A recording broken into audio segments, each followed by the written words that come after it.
झिम गिरे सावन। ও শিবেন কাকা, গানটা যা চালিয়েছ গো, একদম ওয়েদারের সাথে মিলে গেছে। তাই না কি রে? গানটা শুনলে না আমার মনটা ভালো লাগে, তাই চালালাম। তো আজকে তুই একা কেন? তোর পার্টনার কোথায়?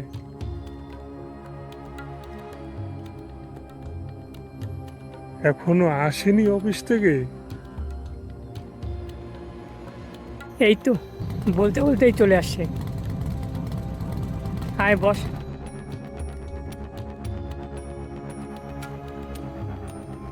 কাকা 2 কাপ চা দাও। বেচারা বৃষ্টিতে ভিজে ঠান্ডায় কাঁপছে। আমার আর সৌমেনের রোজ দিন শেষে শিবেন কাকার দোকানে চায়ের সাথে আড্ডা না জমলে যেন দিনটা অসম্পূর্ণই থেকে যায়।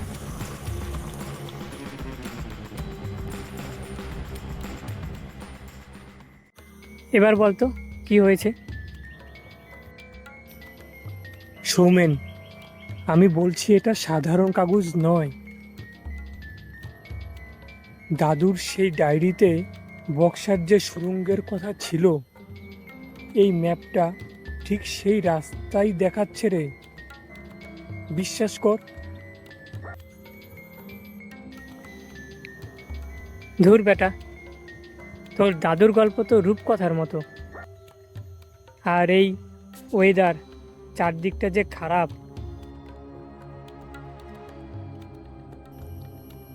দোকান তো রোজ করিস, কিন্তু বারবার এমন সুযোগ আসে না। ম্যাপে দেখ, মহাকাল গুহার ঠিক পেছনে এই যে ক্রস চিহ্নটা দেওয়া আছে, এখানে ব্রিটিশ আমলের কিছু একটা লুকানো আছে। আর আমি এই ঝড়ো রাতে তোর সাথে বক্সার ওই জঙ্গলে গিয়ে হাতির তারা খেতে পারবো না ভাই। কি বলছিস তোরা?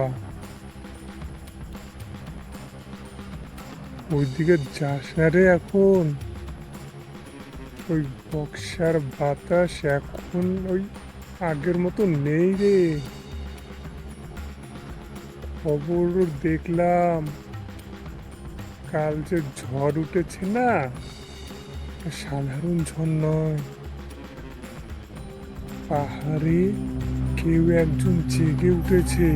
শিবেন কাকার কথা শুনে সৌমেন আরো ভয় পেয়ে যায়, কিন্তু সৌমেনকে আমার যে কোনো উপায়ে রাজি করাতে হবে। আর চারদিকটা তো দেখতেই পারছিস, এখন এসব পাগলামি করা মোটেও ঠিক হবে না। আমার কালকের দোকানে অনেক কাজ আছে, বুঝলি?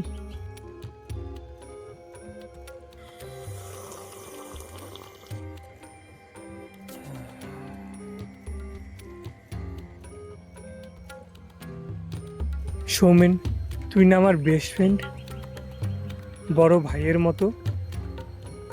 আমি ভাবলাম দুজনে মিলে নতুন কিছু ডিসকভার করব।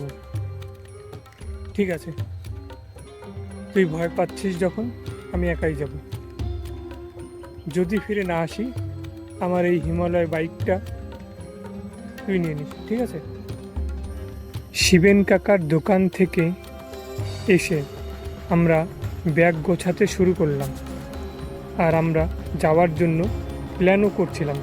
আমি দেখি সৌমেন তার ব্যাগে কী সব একটা গাদা, ধূপকাঠি, একটা বড় গামছা, একটা প্যাকেট, দেখি ভেতরে লঙ্কার গুঁড়ো ভরছে।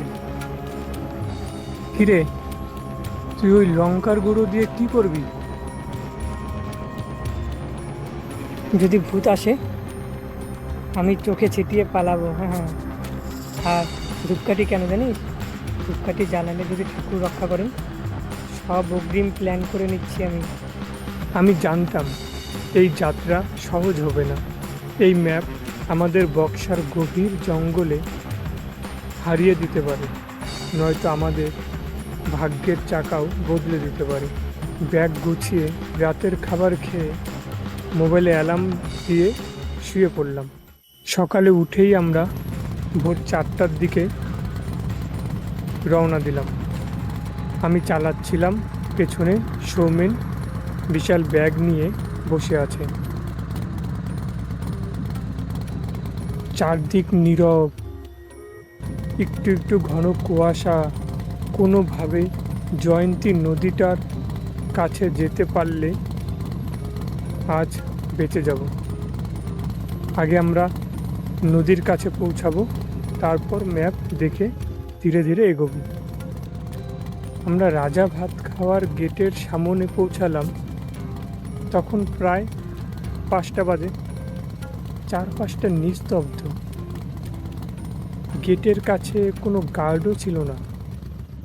কিরে রঞ্জন, ওই চেকপোস্টে কেউ নেই কেন রে? ফরেস্ট গার্ডরা কোথায় গেল? চুপ কর, চুপ কর। এখান থেকে আমাদের সাবধানে যেতে হবে, বুঝলি? ভোর থাকতেই আমাদের ফরেস্টটা পার হতে হবে।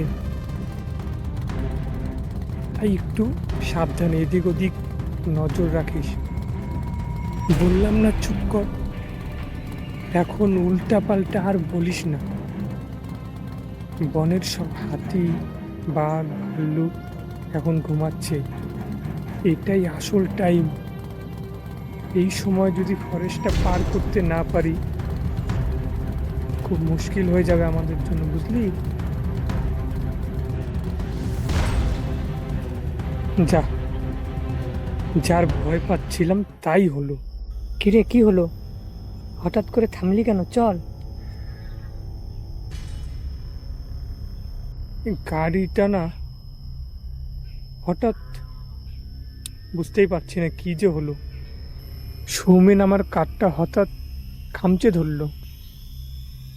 একদল হাতি এত ভোরে রাস্তা পার হচ্ছে। কিরে, তুই যে বললি হাতিরা এখন ঘুমায়, তাহলে ওরা এত ভোরে কই যাচ্ছে? হয়তো হাতিরা নিজেদের জায়গা বদল করছে। পাহাড়ের ওই পারে কিছু হয়েছে নাকি রে? শিবেন কাকা কি যেন বলতেছিল রাত্রে।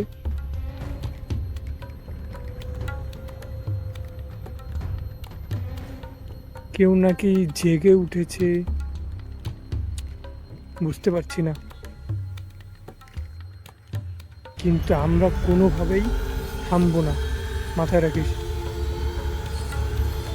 আমরা কি পারবো এই বক্সার জঙ্গলের রহস্য উন্মোচন করতে? দেখতে হলে থাকুন আমাদের সাথে।